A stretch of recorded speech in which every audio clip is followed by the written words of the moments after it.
Bueno, la idea es una iniciativa de la Asociación de Jueces por la Democracia para evaluar un poco o mirar un poco el desempeño del Comisionado Nacional de los Derechos Humanos en sus primeros 3 años,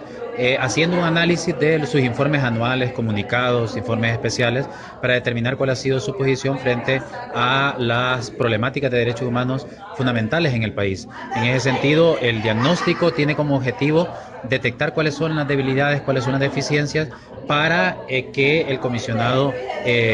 pueda avanzar hacia ser una institución, como su nombre indica, es decir, defensora del pueblo. ¿Y hasta el momento ha cumplido con ese rol? Lo que señalamos en el breve diagnóstico es que evidentemente el comisionado tiene ciertas debilidades externas que tienen que ver con el poco presupuesto que tiene. De hecho, el comisionado trabaja con un poquito más de la mitad del presupuesto que se requiere para que pueda cumplir con su papel, y eso también incide para que no pueda contratar suficiente personal o altamente calificado. Por otro lado, ha jugado papeles importantes en cuestiones relacionadas con el conflicto estudiantil, tanto en la Universidad Nacional Autónoma de Honduras como en la UNA, en Olancho. Sin embargo, estamos viendo que en ciertos temas que son fundamentales para la vida democrática del país ha tomado una posición ambigua, una posición que en muchas ocasiones se ha subido al discurso oficial, y eso tiene que ver, por ejemplo, con el tema de la ilegalidad de la reelección, con el tema de la defensa de los bienes naturales y las concesiones que se han dado de manera inconsulta y de manera radical en el país, y también con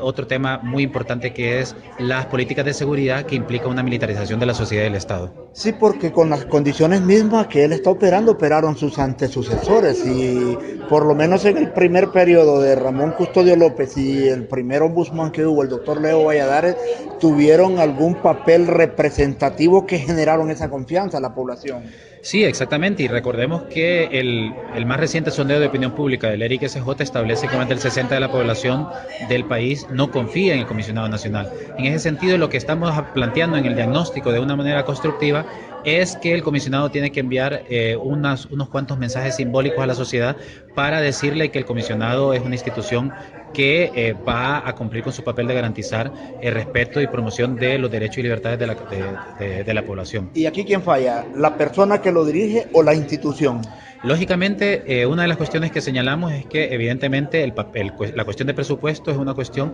que limita fuertemente las funciones del Comisionado Nacional de los Derechos Humanos. Sin embargo, el presupuesto por sí no es suficiente para considerar de que el comisionado sea totalmente efectivo, sino que se necesita o se requiere sobre todo la independencia de su titular.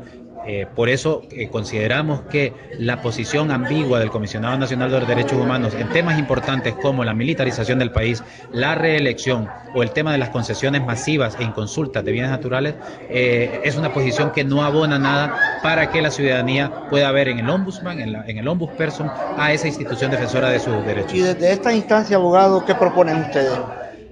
Bueno, el informe plantea la necesidad de hacer análisis cualitativos de las quejas que se reciben, para que con los análisis cualitativos se puedan construir indicadores estructurales de progreso, de impacto, y eso pueda permitir tener o establecer una serie de prioridades a la luz de lo que está realmente sucediendo en el país. Y eso puede permitir que el comisionado pueda avanzar en estar de manera permanente vigilando y diciendo una palabra frente a esos problemas importantes. Y para lograr o para enviar ese mensaje de confianza a la ciudadanía, estamos planteando 3 cuestiones, 3 mensajes simbólicos que el comisionado debería de dar. Uno, el comisionado debería de pedir perdón público institucional por el papel nefasto frente al golpe de Estado y darle seguimiento a la recomendación del informe de la Comisión de la Verdad y la Reconciliación. En segundo lugar, el comisionado debería de aclarar y rectificar su posición frente a la reelección presidencial, que implica un rompimiento del orden constitucional por suplantación de la soberanía popular. Y en tercer lugar, el comisionado ha firmado un convenio con la Corte Interamericana de Derechos Humanos, en donde se compromete a darle seguimiento a las sentencias de la Corte Interamericana. En ese sentido, hemos visto que en el caso de los jueces y la magistrada despedida durante el golpe de Estado, el presidente de la Corte Suprema, Argueta, ha señalado que no lo va a reintegrar. En ese sentido, el comisionado podría iniciar una investigación de oficio por esa falta de cumplimiento de la sentencia. Con estos 3 mensajes simbólicos, el comisionado podría tender puentes para construir relaciones de confianza y diálogo con otros sectores de la ciudadanía que todavía siguen viendo a la institución como una institución que no es totalmente independiente.